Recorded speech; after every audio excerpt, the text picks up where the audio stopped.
Hello and welcome to CLMB's Cracked Knuckle Productions. My name is Chris and this is Project Weyard. Wait a second. What is this? What are these? Is that Florida? I really like the maps used in these games, hence my desire to undertake this project. This brings up an issue. In my introduction to this project, I stated, this will be an ambitious project as I want to recreate the world map of Weyard as it is depicted in the first two Golden Sun games.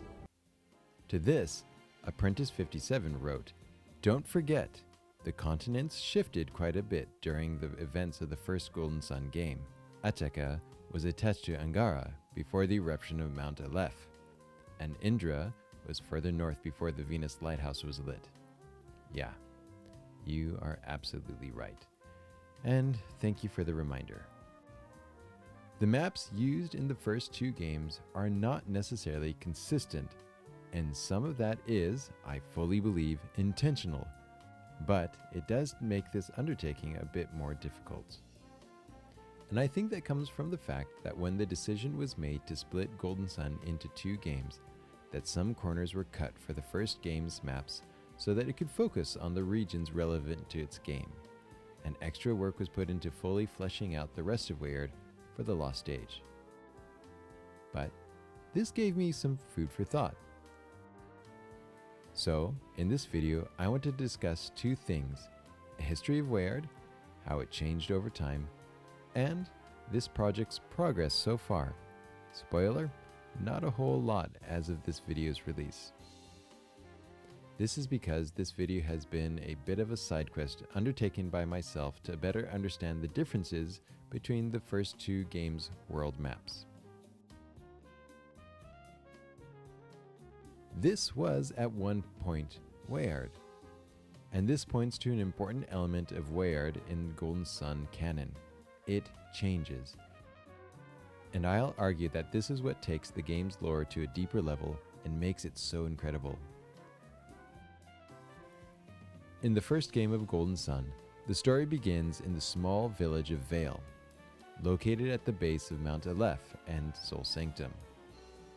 Now, I'm not going to go into much lore here, because there are so many others more talented than I who've covered this game's plot in great detail. Suffice to say, throughout the first installment, Isaac and his friends end up exploring much of the continent of Angara and the northern part of Gondwan. Reddit user Chronotacular stated, "I'd love to get your take on where Crossbone Isle may be on the map. Maybe have two different versions, with and without it? Just an idea, of course." Well, here's my thought. I think Crossbone Isle is in the Karagol Sea. Perhaps it can float up to the surface of the sea at the will of Deadbeard and the Tempest Lizard. Which means I don't really know where I'll be placing it on the world map. In fact, I would like to actually go ahead and say that I'm most likely going to put it on the corner of one of the map's edges. Alright then. What does the rest of Weyard look like before the Venus lighthouse is lit?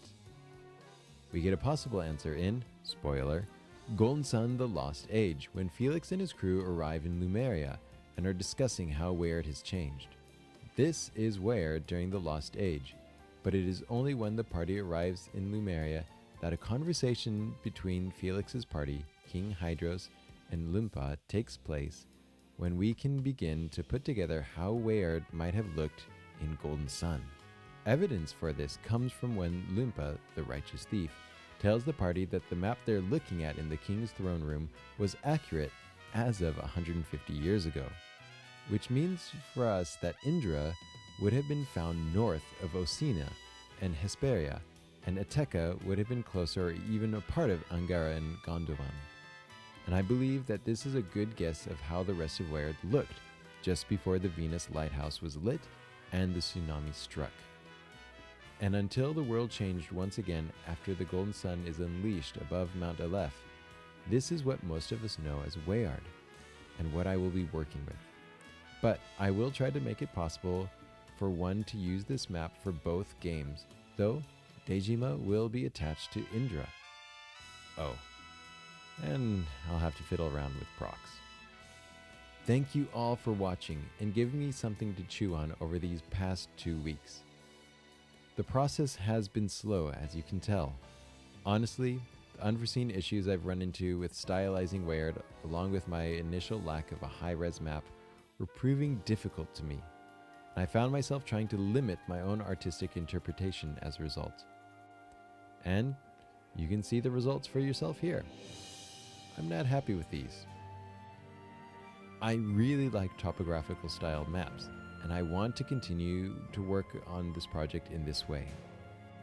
So as mentioned before, this will likely take me a bit of time to do. But thank you for all of your support.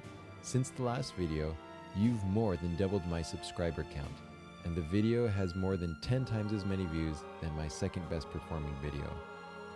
I'm honestly a bit overwhelmed, but extremely happy at the same time. Please look through the links below to check out some of the resources I've found and used for this video. It wouldn't have been possible without these people. In the meantime, I hope this has been enjoyable and educational. Please continue to leave comments and questions and feedback.